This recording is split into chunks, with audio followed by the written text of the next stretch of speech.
Listo. ¿Listo?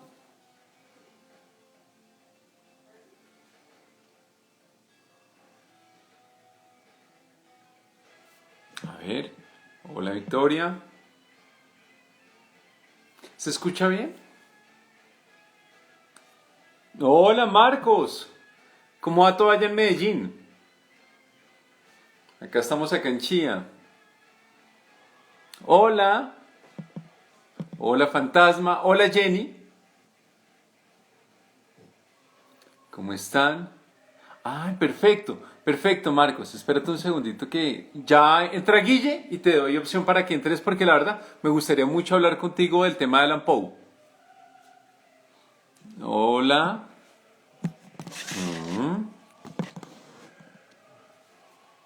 Eh, a ver, bien. Bueno, qué chévere que obviamente ya estamos aquí hablando acá todos. Hola Jenny. Hola todos. Hoy vamos a estar hablando de Edgar Allan Poe. Es decir, el más grande de todos. Edgar Allan fucking Poe. Realmente es de los grandes, realmente de los monstruos que ha definido todo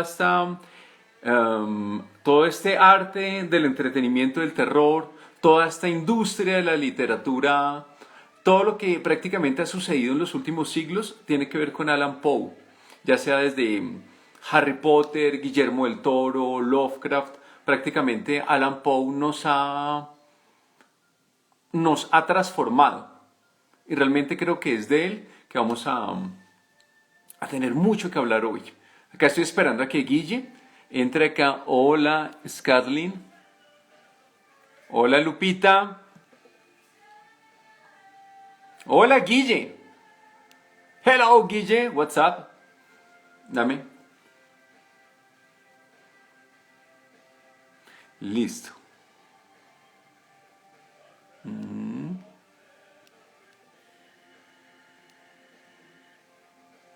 A ver, permíteme acá. Guille. Guille, ahorita voy a...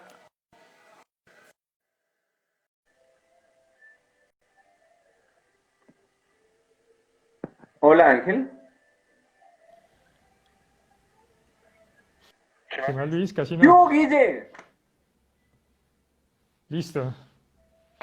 Listo, sí, yo ya estaba escuchando, entonces sigamos y ya me voy pegando a la conversación. Listo. Ahorita vi que tenemos algunas solicitudes de ingreso de Marcos, de Lupita, como para que obviamente ahorita demos espacio, porque la verdad creo que sería muy chévere que digamos que en este espacio vemos todos esos momentos para que todos hablemos de cómo Poe nos ha conmovido, nos ha tocado, como diría Poe, nos ha clavado ese pico en el corazón y que realmente nos ha transformado a todos como lectores y como escritores y prácticamente todo lo que ha tenido que ver con este siglo de literatura tiene que ver con Alan Poe. Entonces, ¿qué hubo, Guille? ¿Qué más, Luis? Bien. Bueno, y saludos a todos de una vez, a todos los que están aquí viéndonos en este momento. Muchas gracias a todos de verdad por estar acá conectados con nosotros, aquí echando lora en doble tinta. Entonces, vamos a hablar de Edgar Allan Poe. Edgar Allan Poe realmente tiene una historia que tiene que ver mucho con el abandono, con la tristeza, con la melancolía. ¿Por qué? Prácticamente tenemos a un hombre que nació en Boston en 1808, 1809, y aquí la historia dice que el papá lo abandona o que el papá muere un año antes de su nacimiento. No sé cuál es realmente la versión fidedigna, pero lo cierto es que la mamá muere de tuberculosis. Y eso es algo que Alan Poe lo va a impactar profundamente siendo niño, porque realmente va a sentir la pérdida, el duelo, de una mujer que es el centro de su vida, como era su mamá, y luego él entra a ser adoptado por una familia que van a ser la familia de los Allan, de la cual él termina tomando su apellido. Pero aquí hay algo muy particular. El padrastro de Edgar Allan Poe, que es John Allan, yo, Johan, John Allan es un hombre, rico, es un hombre comerciante, él trafica con esclavos, café, bueno, realmente es un gran comerciante, pero siendo un hombre muy de la época, realmente no tiene mucha afinidad por ese hijastro que va a ser Edgar Allan Poe, porque realmente Edgar Allan Poe es un personaje, es un hombre, es un joven, a pesar de ser muy inteligente, es el prototipo de un anarquista, como se va a ir viendo luego. Entonces, él, y ya te doy a ti la palabra, Guille, él allá en Gran Bretaña aprendió francés, aprendió latín, entonces sintió con todo ese mundo, digamos, griego, helénico, latino, de los romanos, y que es lo que se va a ver mucho en su poesía. Entonces, nada, te lo pongo llegando a los Estados Unidos, Guille. ¿Quieres tú seguir con la parte de la biografía? De regreso a Estados Unidos. Sí, sí, ya, llega a Estados Listo, Unidos. pues ahí vienen algunas de las curiosidades de Edgar Allan Poe, ¿no? Que mucha gente no conoce y es que, entre otras cosas, él era un fanático de los deportes, era una persona muy deportista, algo que pocas personas imaginan porque uno siempre ve la imagen de Poe como un hombre retraído, vestido con un traje oscuro, pero realmente él tenía otras aficiones en su juventud. Otra cosa que la gente de pronto no sabe es que a él le gustaba mucho la pintura. Él en sus años universitarios, él solía pintar, pintaba incluso creo que las paredes de la habitación donde él estaba viviendo y él poco a poco pues también va desarrollando esa carrera literaria, ¿no? Él empieza a escribir realmente desde muy joven. Sus compañeros de universidad se acercaban a él a que él les contara historias, él les mostraba lo que él iba escribiendo.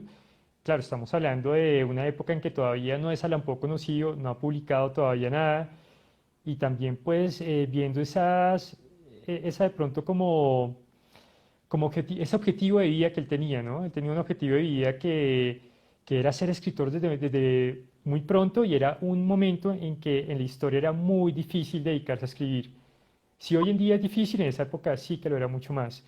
Estamos hablando de un momento donde no hay grandes editoriales, un mundo editorial muy desarrollado, donde los escritores se ganaban la vida publicando en pequeñas revistas, en algunos periódicos que hacían esas publicaciones periódicas y donde pagaban bastante mal, ¿no? Bastante mediocremente.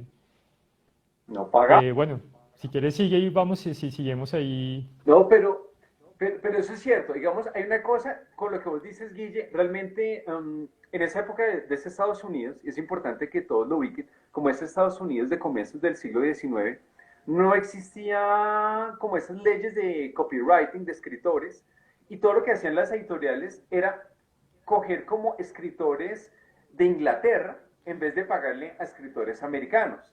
Entonces, acá hay algo muy curioso. Edgar Allan Poe fue como el primero que dijo, yo voy a vivir de la escritura. Obviamente se murió de hambre, ¿no? Eso es importante decirlo, ¿no? Realmente creo que solamente ganó algo de dinero con este cuento del manuscrito dentro de una botella. Luego ganó algo de dinero por este cuento, el de El escarabajo de oro.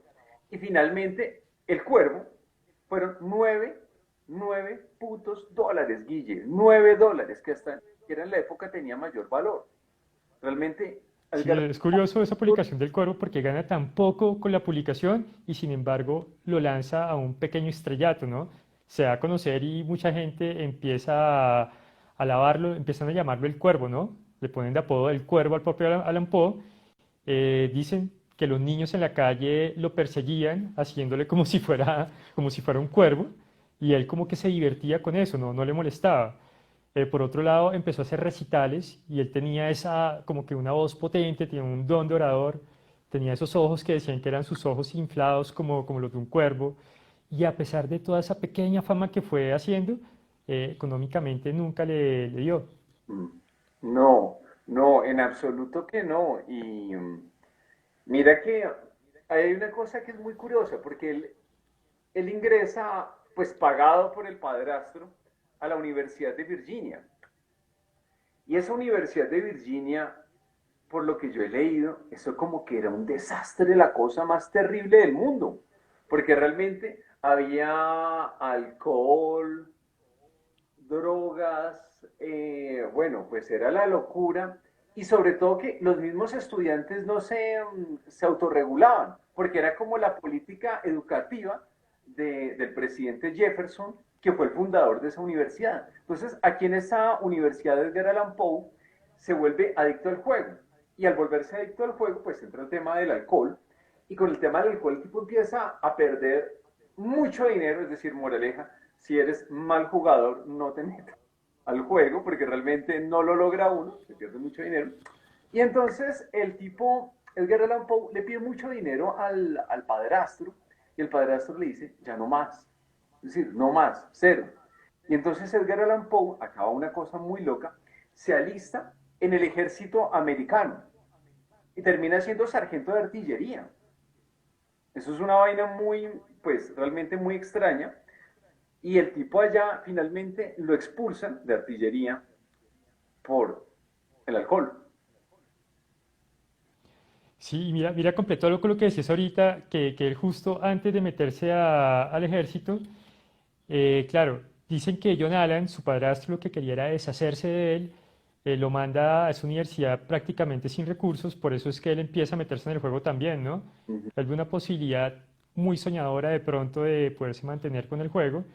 Y por ahí cuentan también una anécdota y es que en un invierno de esos que él no tenía prácticamente dinero para comer ni para vestirse, empieza a quemar en la chimenea de su habitación los muebles de la misma habitación, empieza a quemar los muebles para no morir de frío. Mierda. Y efectivamente él cuando se mete al ejército tiene algo en mente y es que de alguna manera va a salir adelante y le va a demostrar a su padrastro que él sí era una persona que valía. Incluso hay una carta muy interesante que le escribe Edgar Allan Poe a su padrastro, en la cual le dice que ya que lo ha rechazado, que le va a demostrar que él puede ser una persona de éxito.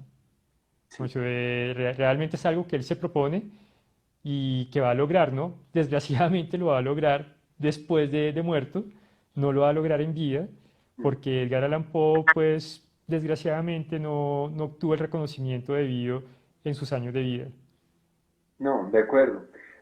Acá, digamos, ya pasando como los años del ejército, él intenta ser periodista, pero acá hay algo que creo que todos lo sabemos, que es importante mencionarlo.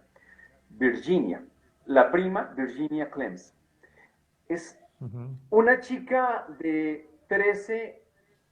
14 años, realmente es una chica muy pequeña, y él se casa con ella.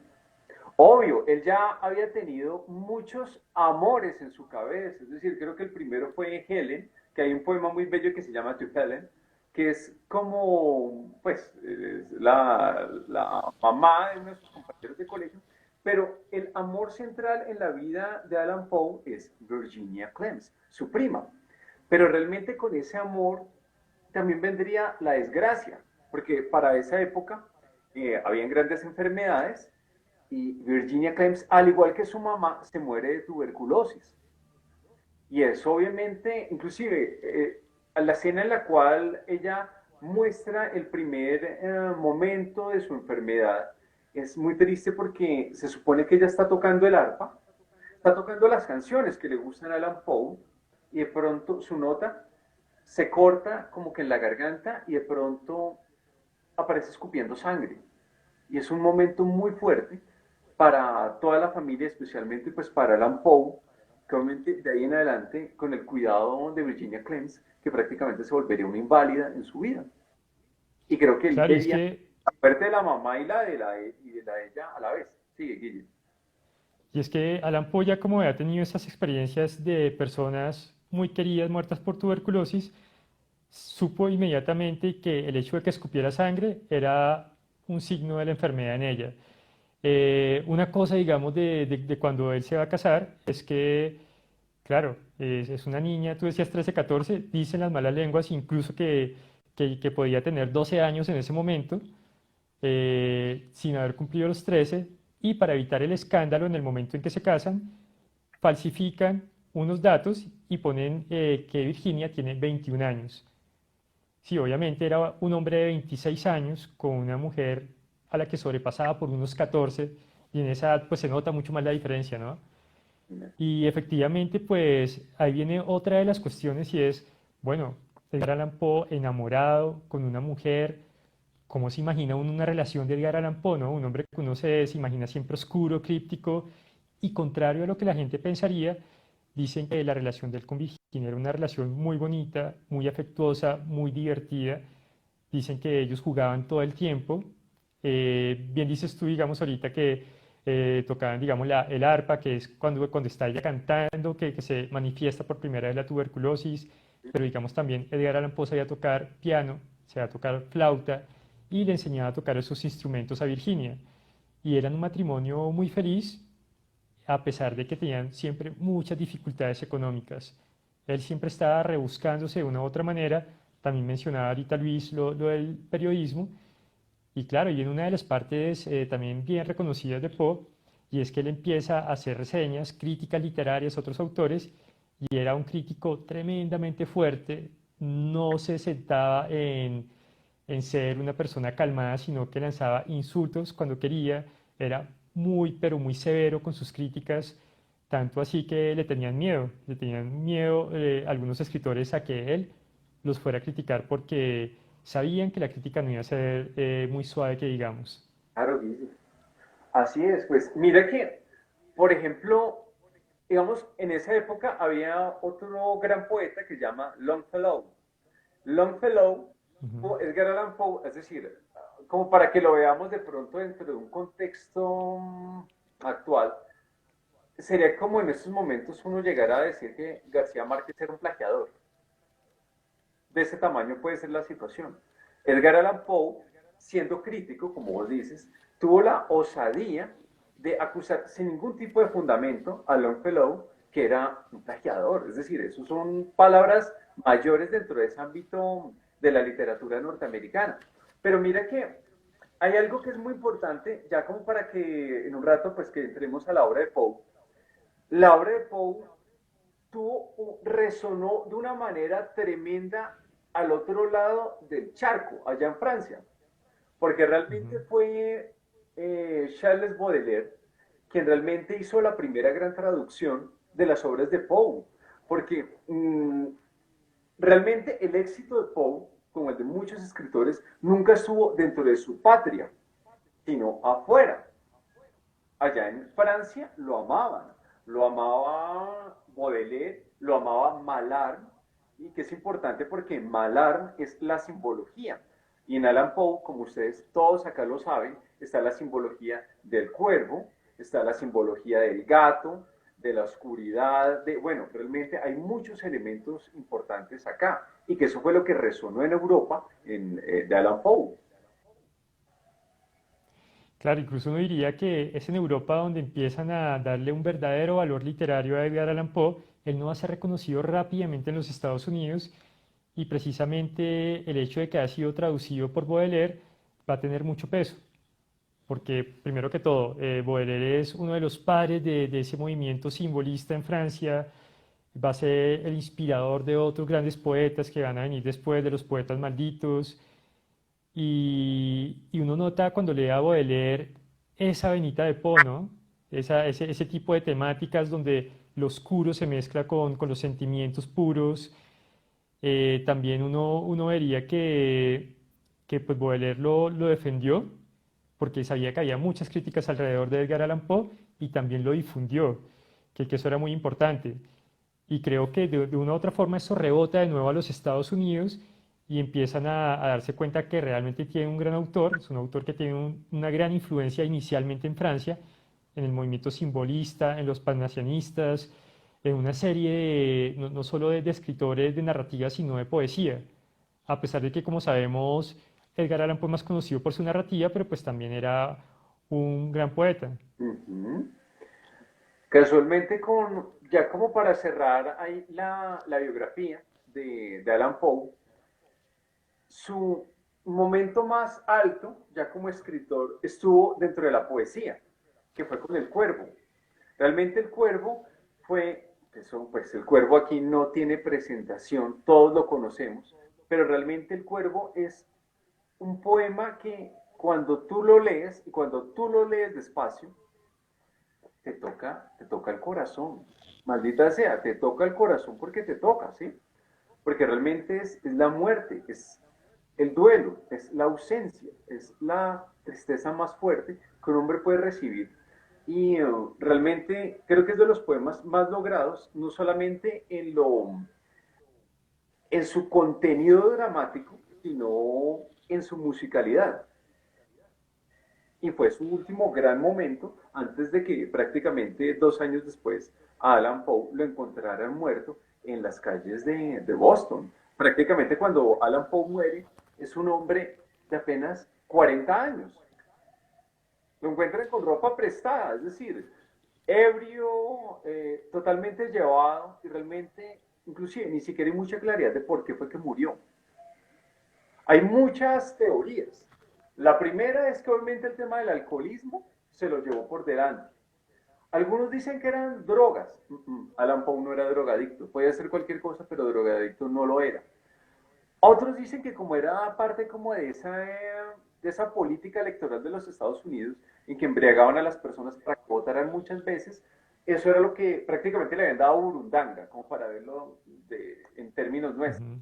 En todo caso, realmente Alan Poe muere en la calle con ropas prestadas, muere en la pobreza más terrible del mundo y creo que el cuervo es, creo que el cuervo es lo que tiene asegurado totalmente la inmortalidad de Alan Poe dentro de la poesía, solo dentro de la poesía, porque ya en la narrativa la había ganado. Además, mira Luis, una cosa y es el momento en que escribe El Cuervo, ¿no? Es un poema que publica en 1845.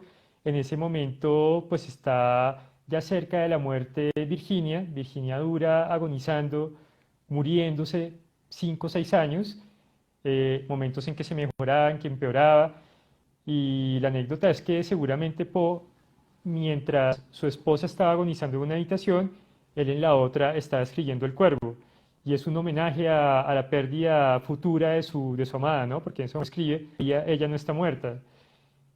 Y sí, efectivamente, es muy triste saber cómo muere Poe, saber cómo muere sin nada, sin reconocimiento, pero también es algo muy normal en el arte, ¿no? Y en la literatura, como muchos, no todos, pero como muchos grandes artistas son realmente, como diría, son realmente valorados de verdad mucho tiempo después, que es algo que uno le preocuparía mucho de un autor como este que transforma tanto la literatura, que hace tantos aportes, prácticamente siendo el punto de partida de muchos géneros literarios. En ese momento los géneros todavía no están bien formados y todo lo que nos va legando Poe, ¿no? El policíaco, la fantasía, el, el mismo terror, que es un terror diferente al que se estaba trabajando en la época, sus historias también de ciencia ficción, que de pronto no son tan conocidas. Mucho era un autor realmente de una genialidad, de una creatividad increíble. Claro, pensar que no todos sus textos eran perfectos, ¿no? Él tenía sus fallos de todas maneras. Hay textos que no son tan buenos como otros. Sin embargo, la capacidad creativa de él era realmente muy superior a la de muchos de los creadores de su época, incluso de muchos creadores actuales, ¿no? Que queda uno todavía pasmado. Y viene generación tras generación de nuevos fanáticos de Alan Poe, maravillados con sus textos. Uno dice, ¿cómo es posible si ya pasaron, ya vamos acercándonos a los 2 siglos en algún momento, más de siglo y medio de la muerte de Alan Poe, y seguimos ahí pegados a él? Guille, pues yo te digo, yo no me sabía esa anécdota que dijiste, lo del cuervo. Me hiciste acordar, y ya vuelvo al tema, yo no sabía, por ejemplo, Claude Monet, cuando pintó su serie de los nenúfares, su mujer también estaba muriendo. Y a la medida en que tú vas viendo la serie de los nenúfares de Claude Monet, es, el, es la desintegración, la enfermedad, la aniquilación de su mujer. Y al final, inclusive cuando pinta a su mujer muerta, allá en la galería parisina, es realmente fuerte. Yo no sabía la anécdota de lo del cuervo. La verdad, si te digo, me Ujú. sorprendiste. Guille, ¿te parece bien si le damos como algún espacio a Marcos, a Lupita, a las personas que nos han estado hablando como para saber también como cuál ha sido la percepción que han tenido ellos de Alan Poe a lo largo del tiempo? Y ya volvemos nosotros. Sí, Sí, claro, es una de las ideas que tenemos con estas charlas y es también que en algún momento la gente interactúe con nosotros. Podemos hacerlo en este momento, después hablaremos con Luis de los cuentos y si nos queda tiempo, pues también les permitimos que nos cuenten algo de los cuentos de Poe. Ahí va, Guille. No.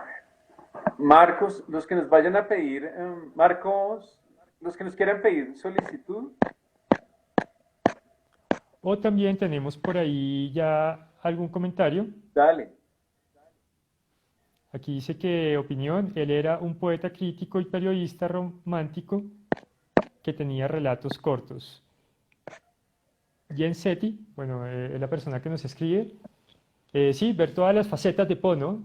La faceta de cuentista, de periodista, de crítico literario, su faceta como novelista bien breve, ¿no? Solo una novela, su faceta de poeta, cómo él se va yendo hacia diferentes áreas, De- que solo muy pocos escritores lo logran hacer de una forma eh, buena y precisa, ¿no? Muchos fallan en ese cambiar de un lado a otro. Sí, bueno, acá, por si acaso Marcos y Lupita me están escuchando, envíenme la solicitud para agregarlos que la verdad no los veo aquí. Ah, bueno, listo. Bueno, Bueno, listo. Acá aparece Scott, por acá. canta, es mi escritor favorito, lo conocí en el colegio, gracias a él conocí a los poetas más. Halcón de Lautréamont, sí, pucha, es de los más raros, realmente, y curiosamente no es francés, es uruguayo, ¿no? El Es conde. uruguayo de descendencia francesa. Sí, sí, la verdad, Pero claro, los cantos de Maldoror que precisamente, yo no sé si Luis sabía, yo los conocí por Luis. Luis en algún momento me dijo el año pasado, y yo no sé por qué nunca lo había querido leer al Conde de Lotremont. Pero miren cómo uno se va conectando, ¿no? Yo siempre hablo de esas redes que se crean, como un autor lo lleva a uno, a otro y a otro y a otro, y es una red infinita. Me gusta lo que mencionan en este comentario y es que cómo uno conoce a Poe de una forma muy temprana en la vida. Casi todos hemos leído a Poe en el colegio, es el primer encuentro que tenemos con este autor. Es más, yo creo que la primera vez que yo leí a Poe debería tener unos 14, 15 años y no tengo pues como de pronto dudas en decir lo que fue el autor que me llevó a la literatura. ok, Y seguramente a muchas otras personas también les pasó así. Yo lo primero que me leí fue, si no estoy mal, fue El corazón del Ator, que sigue siendo de mis cuentos favoritos y tenía un ejemplar de las narraciones extraordinarias que me acuerdo que me lo leí y quedé noqueado. Yo creo que fue uno de los primeros, de las primeras veces en la vida en que dije, quiero hacer algo con la literatura en mi vida, quiero escribir. El influjo de Poe es tan potente que lo lleva a uno a eso, a querer hacer algo.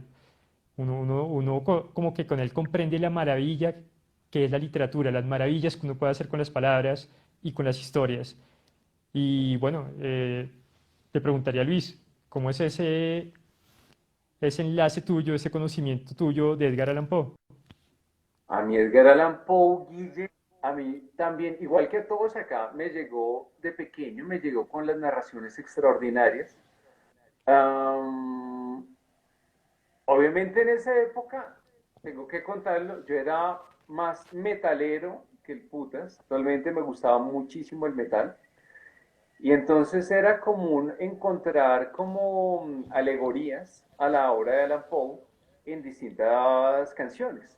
Una de ellas era de Iron Maiden, Murders in the Rue Morgue, y a mí, pues, a mí la canción me fascinaba, y empecé a engomarme con Alan Poe, y realmente creo que el cuento que más me gustó en su momento de Alan Poe, puedo decir que fue Berenice, fue la caída de la casa Usher.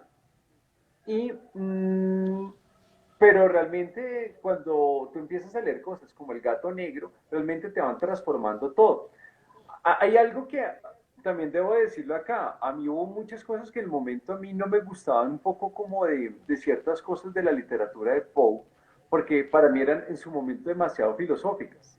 Es decir, si tú lees a Poe, te das cuenta que tiene un gran trasfondo de filosofía enmarcada, por ejemplo, en el Marqués de Sade. Es decir, es la filosofía de la maldad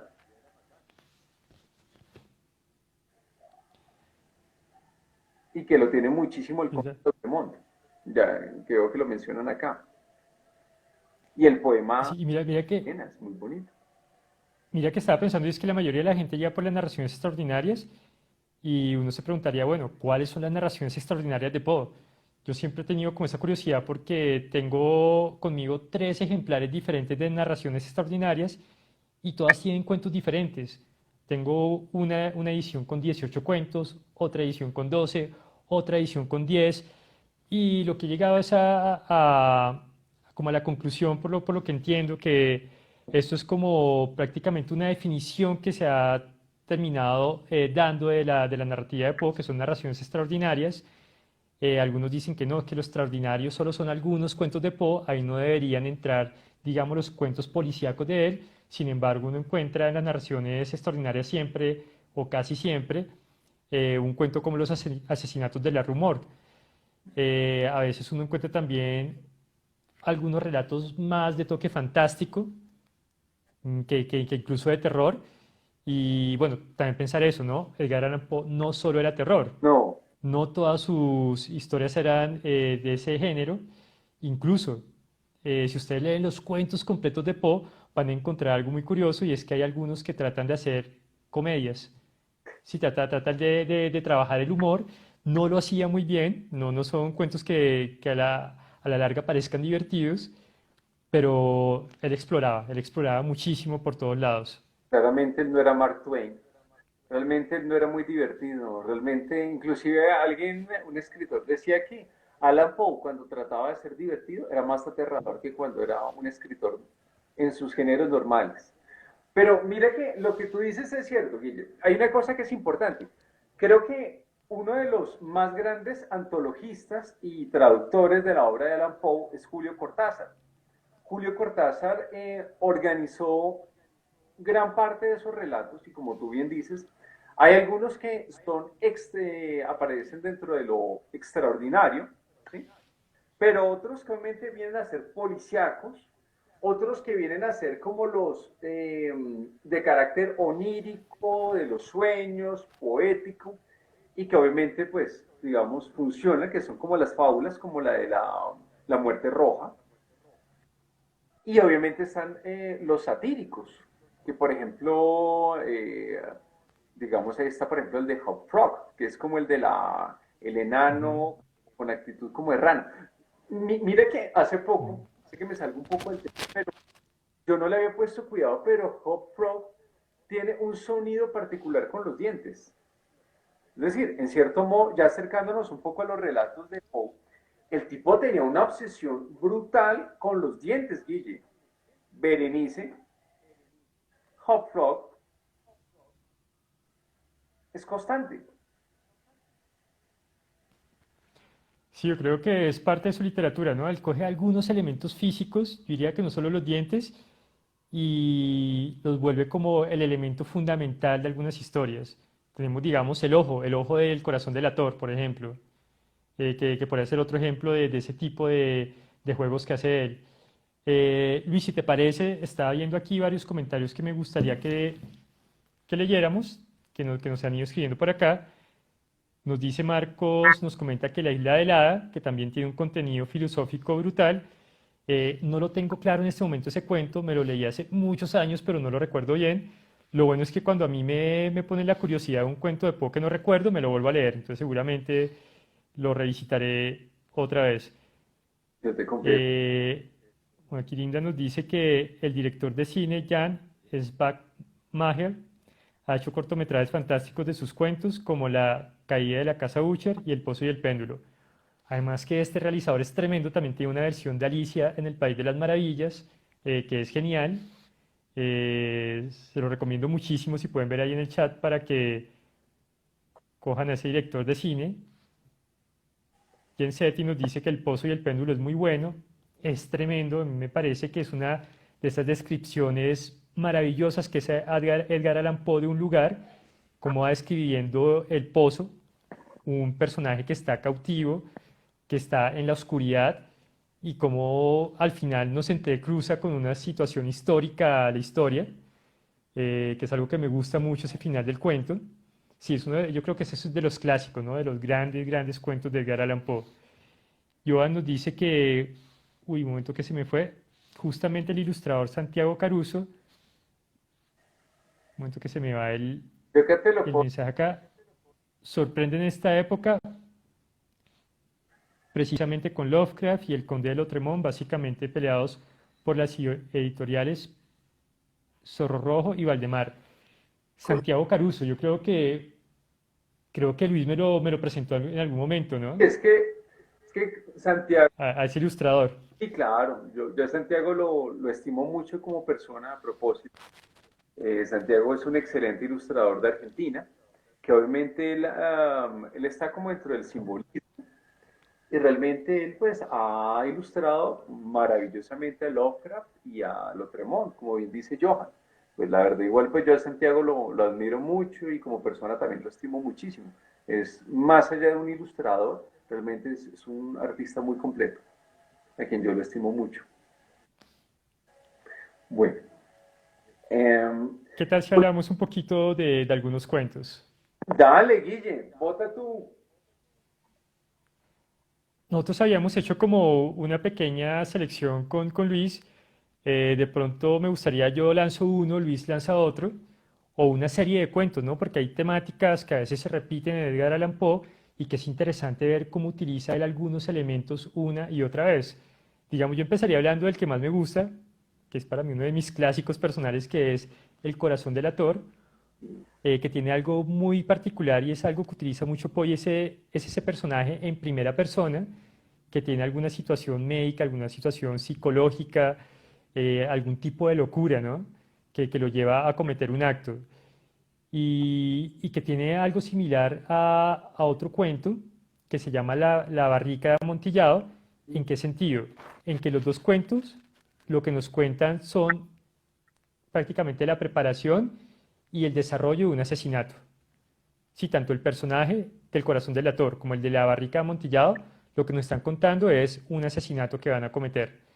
¿Y por qué los quiero traer acá a colación? Porque creo que uno de los grandes deudores de Edgar Allan Poe es Jorge Luis Borges. Jorge Luis Borges tiene también unos cuentos geniales. Hablábamos de los, creo que de dos de ellos la vez pasada, el lunes anterior, y que tienen una conexión con estos dos cuentos. Piensen ustedes si han leído Emma Suns o El jardín de los senderos que se bifurcan. Ahí también vamos a encontrar lo mismo y es un personaje que nos está contando los pormenores de un asesinato que va a cometer. Y bueno, ahí empiezan a hacer esas conexiones también de la forma en que influencia Edgar Allan Poe a otros grandes autores. Sí, que es una lista además larguísima, ¿no? ¿No? Fuera, digamos, en Latinoamérica de Jorge Luis Borges tenemos a Julio Cortázar, que también mencionó ahorita Luis, y que termina traduciendo los cuentos completos de Edgar Allan Poe.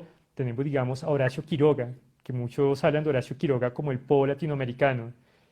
Y yo creo que es una influencia que continúa. Hoy en día muchos escritores todavía hablan de Edgar Allan Poe como uno de sus favoritos. Entonces, el primero del que quería hablar era ese, El corazón del ator. Para tocar ese punto, ahora Luis, lánzate uno. Sí, mira que hay uno que a mí inclusive lo volvió otra vez a redescubrir, que es Berenice. Berenice, qué cuento tan del putas porque es la historia de un hombre que él está gobernado por la locura. Inclusive él se define en el cuento como que él hace parte de una raza de soñadores. Esa es su única definición de lo que es él. Hago parte de una raza de soñadores.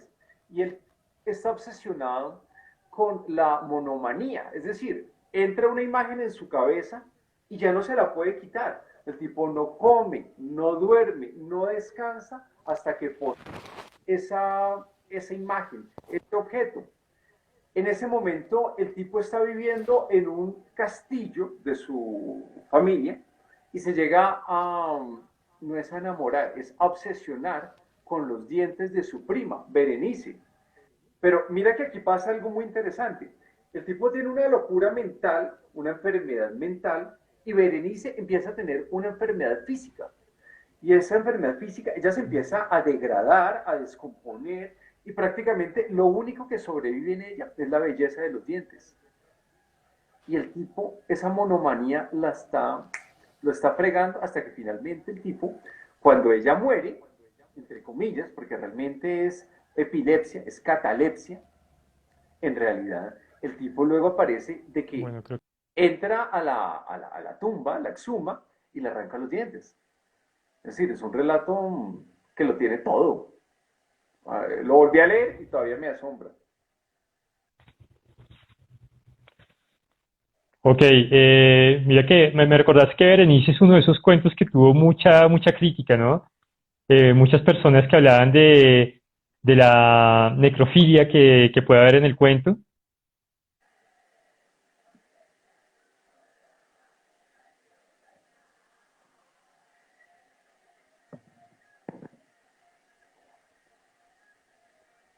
Te escucho, Guille.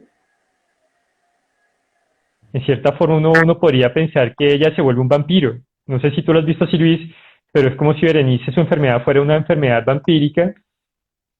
También que hay un tema ahí que es la catalepsia, ¿no? Ella sufre de catalepsia por la enfermedad, momentos en que creen que está muerta y revive, y efectivamente pasa al final del cuento. Y cuando el personaje encuentra los dientes en la caja, uno entiende que le ha sacado los dientes estando viva, porque ella todavía está respirando en ese momento. Cuando le iban a enterrar se dan cuenta que ella todavía está respirando. Yo sé, Guille, pues es que imagínense que el cuento me lo leí como el martes y se me metió en la cabeza, espero que no me vayan a tirar piedras, decidí reescribir Berenice, hacer mi propio cover de Berenice. Es decir, obviamente con todo el respeto y amor que yo le tengo a Alan Poe, pero decidí escribir un relato un poco más en mi estilo, de cómo yo me imagino que podría funcionar Berenice. Entonces, obviamente es más como un cover, realmente como en términos de bandas de metal. Entonces, pues obviamente es distinto. Pero la verdad, realmente a mí me volvió a impactar Berenice. Mucho. Listo, si quieres me voy a lanzar otro cuento y te lanzas otro. Que me gustaría conectar Dale. esto de, digamos, de Berenice, ya que hablas de ese cuento, y ya que menciono ahorita lo de la catalepsia, hablar, digamos, de algo importantísimo en Poe es esa conexión, esas reflexiones que le hace alrededor de la muerte, alrededor de la vida después de la muerte,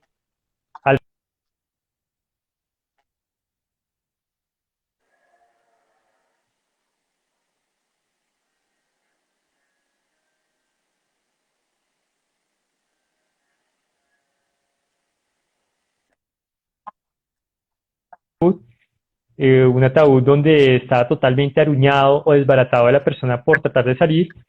Y miren que otra vez eso pasa en cierta forma en El Gato Negro y en muchas más de sus historias. Él tiene pues Enterrado Vivo también donde hay una situación similar. Se me está pasando ahorita uno bien famoso también, pero bueno, ahorita vamos recordando. Pero entonces lo que a mí me gusta del gato negro es primero que todo el símbolo, ¿no? El símbolo que crea con el gato. Como un gato, el personaje es un amante de los animales, tiene un gato que adora, pero por su alcoholismo, similar al alcoholismo que tenía Poe, imagino que es una crítica a sí mismo, termina matando a ese gato. Después tiene otro gato y ese gato empieza a tener unos actuares o unas características muy preocupantes que le recuerdan a ese primer gato. Y en medio de la locura que le produce el gato, termina este personaje matando a su esposa y quiere deshacerse del cuerpo, lo va a emparedar en uno de los sótanos en el sótano de la casa. Otro tema también de Pono, cómo esconder el cuerpo, que está también el corazón del actor. El corazón del actor es debajo del piso. En este cuento del gato negro es emparedado, algo similar a lo que hace también en La barrica de Amontillado, donde también va a emparedar a la víctima. Y lo maravilloso y es como el gato es el que termina desarrollando todo el cuento, ¿no? Dando la sorpresa final. Es muy simbólico el papel del gato en ese cuento de Poe. Cuento lo que te digo, siempre como ese juego de la vida y la muerte. La vida y la muerte. Es como si ese gato fuera el reflejo del gato anterior. Exacto. Pues mira, Guille, que lo que tú dices es cierto. Mira que, por ejemplo, en los asesinatos de la calle Morgue, El gorila, al verse eh, atacado o sorprendido por su domador francés, ¿qué es lo primero que se le ocurre hacer con el cadáver? Lo mete dentro de la chimenea, que es otra forma de emparedar. Es decir, realmente, fíjate que ahí hay algo muy curioso, es como un leitmotiv dentro del tipo de muertes que suceden en Poe, como el asesinato y la vergüenza alrededor del cuerpo desmembrado, ¿sí? Porque realmente hay algo que sucede mucho en Alan Poe, que es como la violencia hacia el cuerpo, pero luego la vergüenza hacia el cuerpo muerto. Mira que, por ejemplo, aquí nos escribe Ángel la verdad del caso del señor Valdemar, el proceso de la muerte. Acá hay algo muy Claro, particular. Yo quiero hacer como una mención a tres cuentos alrededor. Uno, el del rey amarillo de Arturo Machen. Me perdonarán si de pronto me estoy pifiando en algún nombre. El segundo, Aire Frío de Lovecraft. Y el señor Valdemar. Porque prácticamente los tres tienen que ver con el mesmer y la suspensión de la vida, que al final la muerte entra y prácticamente esos tres seres se aniquilan por completo.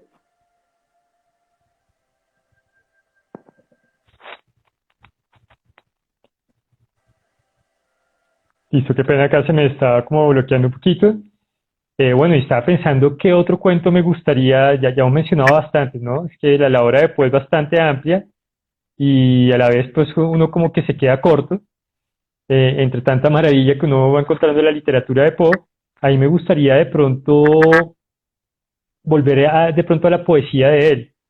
Es algo que no siempre exploramos y les recomendaría un poema que se llama Annabel Lee. Ah, sí. Esa es una recomendación que haría en este momento. Es un poema muy bonito de Edgar Allan Poe. También es bonito en su estilo, ¿no? Ese estilo oscuro de Edgar Allan Poe, entre otras cosas. A Edgar Allan Poe lo encajan dentro de un estilo literario que llaman el romanticismo oscuro. Y yo creo que en sus poemas esto se siente muchísimo, ¿no? Esa parte de elementos del romanticismo en sí como movimiento literario y la oscuridad que siempre está permanentemente rodeando a estos personajes de las historias y poemas de Poe. Y precisamente este poema es un poema que también escribe pensando en su esposa Virginia y donde expresa los sentimientos de una forma pero muy profunda.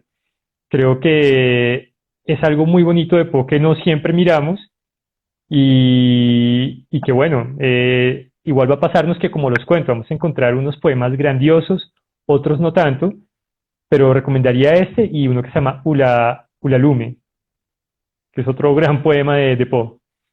¿Me permites leer el poema de Annabel Lee? Sí, es cortico, podemos leerlo aquí y sería muy bueno compartirlo. Listo. Annabel Lee.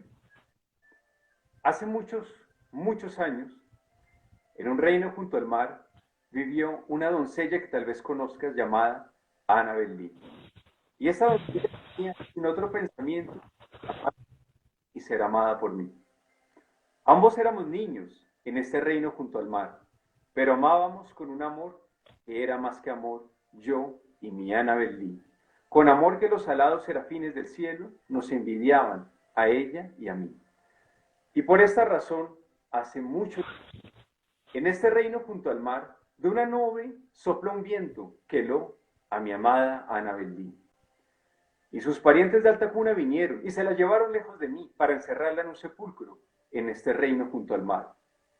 Los ángeles, descontentos en el cielo, nos envidiaron a ella y a mí. Por esta razón, todos saben, en este reino junto al mar, el viento salió de la nube por la noche para helar y matar a mi Annabel Lee. Pero nuestro amor era mucho más fuerte que el de aquellos mayores o más sabios que nosotros. Y ni los ángeles arriba en el cielo, ni los demonios debajo del mar, jamás podrán separar mi alma de la hermosa Annabel Lee.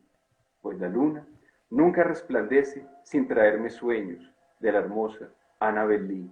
Y de las estrellas nunca brillan sin que yo sienta los ojos radiantes de la hermosa Annabel Lee. Y cuando llega la marea nocturna, me acuesto justo al lado de mi amada, mi vida, mi prometida, en su sepulcro, allí, junto al mar, en su tumba, junto al ruidoso mar. Ya me parece tremendo, tremendo el poema. Luisa, es que no hemos hablado que creo que es importante mencionar de una u otra manera la novela de Edgar Allan Poe, Las aventuras de Arthur Gordon Pym, entre otras cosas porque tiene unos homenajes o libros posteriores, que es Mm, lo que han llamado la trilogía de la Antártida, que no sé si ustedes conozcan y yo decía, no, esto hay que mencionarlo de una u otra manera, y es como otros grandes autores, después de Poe, van a tomar esta novela y van a crear como sus propias extensiones o versiones o inspiraciones a partir de esta novela que tiene que ver con un viaje a la Antártida, con un encuentro de cierta civilización ahí, y como después Julio Verne va a escribir una novela que se llama La Esfinge de los Hielos. Entre otras cosas, Julio Verne era también otro gran fanático de Edgar Allan Poe. También ustedes pueden encontrar por ahí un ensayo que se llama precisamente Edgar Allan Poe, escrito por Julio Verne, eh, para que vean la influencia, ¿no? En el género de aventuras, que es el que escribe principalmente este autor. Y después va a haber otra novela que completaría esta especie de trilogía, que es Las montañas de la locura de Lovecraft. Sí, ya ha llevado también ya a lo que es horror cósmico, pero son novelas maravillosas que se inspiran en una misma. Sí, me parece interesante esa conexión que empieza a haber entre Poe y otros autores. sí, no, y es cierto, que realmente, ah, yo creo que inclusive la verdad, a mí esa novela de Arthur Gordon Pym, que yo la recomiendo mucho, la verdad me la quitaste de la boca, Guille, porque es una novela de acción. Creo que es de las novelas que tienen más de los relatos que tienen más acción y movimiento en Allan Poe. Y pues realmente sin contarles nada del final, puedo decir, es una muy buena novela. Realmente es una novela muy atractiva. Y obviamente, pues como tú dices, empata con Las montañas de la locura y Hielo de Verde, pero pues en sí, Arthur Gordon Pym es realmente fabuloso. Sí, bueno, y bueno, es que ahí siempre me apareció de nuevo, siempre me lleva una cosa a otra. Nos aparece también el Lovecraft.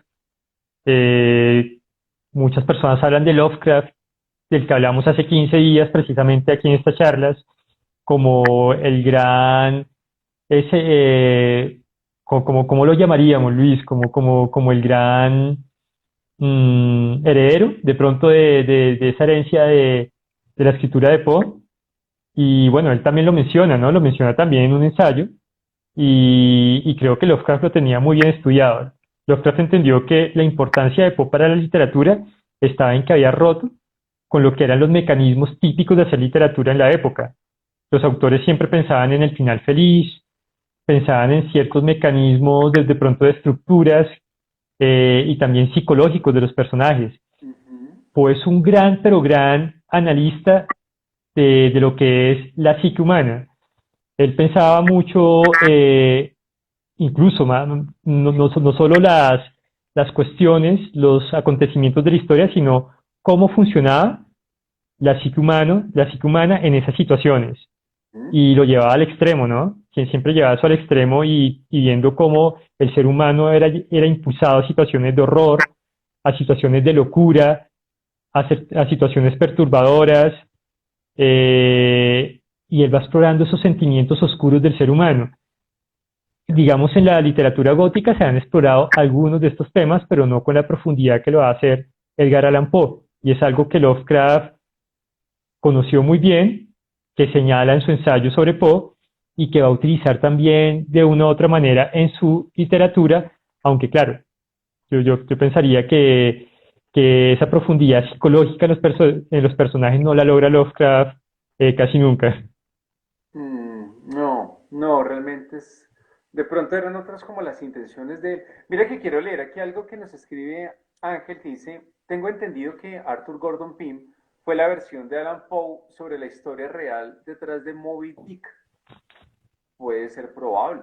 porque realmente Moby Dick influyó muchísimo a Alan Poe, al menos de dos formas. Primero que todo, en la monomanía. Si realmente la obsesión de conseguir esa ballena, detrás de eso hay una profunda metáfora. Es decir, realmente tú buscas algo que te va a destruir, que eso es algo común en Alan Poe. Y segundo, el tema de la blancura. La blancura vista como un elemento no liberador, no una belleza, no una epifanía, sino como un elemento destructivo de la naturaleza, como una anulación del individuo. ¿Cierto? No en vano la ballena de Moby Dick es blanca, no en vano en los años de la locura encontramos el blanco, es decir, es una resignificación del color, ¿no?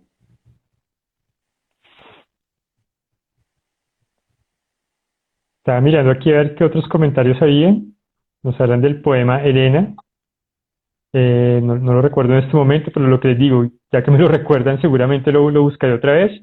Mm. Luis, ya casi completamos la hora. No sé qué te gustaría decir como para que hagamos un cierre de la charla de hoy. Sí, pues nada, primero que todo, a todos ustedes de verdad, muchas gracias por acompañarnos. Uno, realmente para Guillermo y para mí, que ustedes estén acá, esto es un espacio muy importante, muy grato, realmente leemos siempre los comentarios de ustedes. Realmente nos gustaría que para el próximo eh, especial de doble tinta, también nos digan ustedes de qué temas quisieran que de pronto habláramos. Realmente creo que ya de pronto se han dado cuenta que a Guillermo y a mí principalmente nos gustan mucho los autores de fantasía. Entonces, pues realmente estamos, y de ciencia ficción, por supuesto. Guille es un gran conocedor Ujú. de ciencia ficción. Entonces, pues nos gustaría mucho que nos den sus comentarios. Y a quienes de pronto estén interesados, eso sí ya es cuña mía, cuña totalmente mía, yo ya escribí la famosa Berenice de Allan Poe. Realmente, quienes de pronto quieran conocerla o algo, pues me dicen y obviamente les puedo enviar al correo o podemos hacer un live donde la revisamos, la leemos, pero ante todo quiero que la miren como un cover. Es decir, esto es una banda de cover haciendo una canción de otra banda. Quiero que lo vean de esa forma. Ya. Brando nos dice que Tolkien sería súper. Mm. Tolkien sería bien interesante. Si quieren escribirnos ahí, aprovechando antes de que cortemos, lanzarnos nombres y vamos nosotros con Luis organizando para siguientes sesiones. Ujú. Habíamos pensado con Luis qué más tenemos ahí pendiente, ¿no? Tenemos pendiente a Asimov, que también lo habíamos hablado en algún momento. ¿Sabes? A mí que me gustaría que de pronto un día Ahí ya la...